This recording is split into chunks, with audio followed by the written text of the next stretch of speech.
Omulabirizi w'emikono James William Sebagala aguddewo ekkanisa y'e Nakirubi mu busaabadde ne bwekangulira mu Kayunga yazimbiddwa abakristaayo awamu kitundu.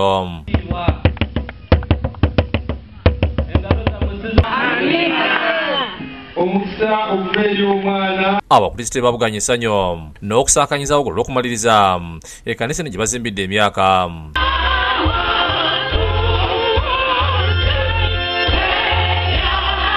Omulabirizi Sebagala asanyukidde ekya gavumenti okomya okuwa amasomero g'ekkanisa obuyambi bw'ensimbi z'abaana basome aga siniya kubanga obuyambi buno bugayaza abazadde. Njagala ogamba kulinaanye nti obuyambi bunafuya abantu.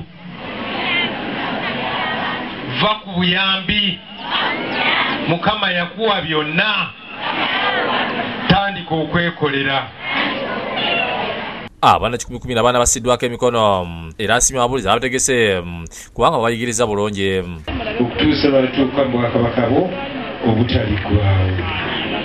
Omulabirizi Sebagala yeeyongeddeyo ku mukolo okusabira abayizi abagenda okutuula ebigezo by'ekibiina ky'omusanvu mu masomero Bishop West Primary School ne Bishop East Primary School ne Bishop SS.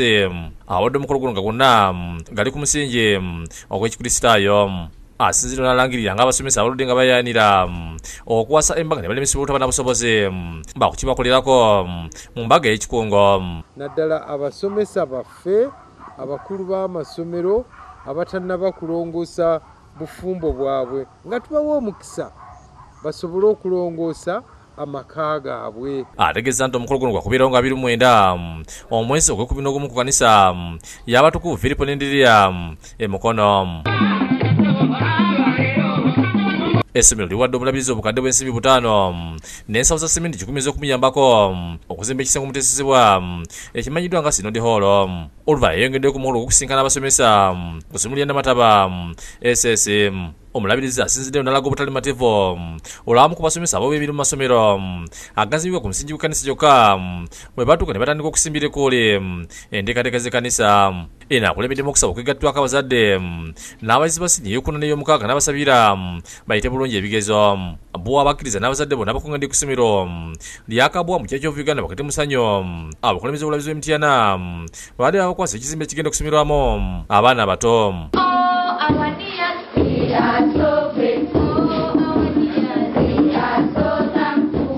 Abatuuze naddala abakyala balaze essanyu ne bagamba nti bagenda kwongera okuzaala kubanga bafunye batwala abaana baabwe.